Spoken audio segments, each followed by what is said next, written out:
And as I was writing the book, I was like, what's the thing? Because the original title of the book was The Psychology of Taking Action. Because I was looking at the Mindset Mentor podcast. I have 1,400 episodes. And I was like, it's just me speaking for almost every single one of them. And I was like, what do I teach? Like, what do people want from me? And I was like, it's almost all like tips and tricks to understand yourself to take action. Because everybody who's listening to a podcast has the awareness of, I want to improve, I want to get better, I want something different, but how do I do it? And so I started saying, okay, if taking action is what the book's going to be about, like, why don't people take action in the first place? And one of the things that pops up for people is fear. Like there's some sort of fear that pops up for them. And I had a conversation with one of my friends who went and lived in the tribe with a tribe, a native Brazilian tribe in the middle of Brazil. And so he had to fly into a town, he had to hop on a boat and go for 2 days on a boat in the middle of nowhere.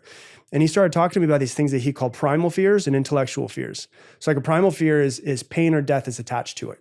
And we don't really come up with too many primal fears in our life nowadays. Intellectual fear is like what we deal with all day long, which is, the fear of rejection, the fear of failure, the fear of not being accepted, the fear of success. We all have these fears, and all of these fears are made up in our minds. And so I was listening to, I'm pretty sure it was Sadhguru I was listening to. And I was like, I put on, and I was driving around in Sedona as I was writing the book.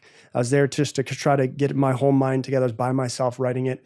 And I was like looking at fears and trying to figure them out. And one thing that he said that like really hit me more than anything else is, okay, I've identified my fears. And the next thing is, well, how do I overcome these fears? And if it's an intellectual fear, the fears that exist in our minds is you can't overcome something that doesn't exist. And so we basically wake up in the morning, we create the boogeyman, which is like the fear of success, the fear of failure, whatever it is.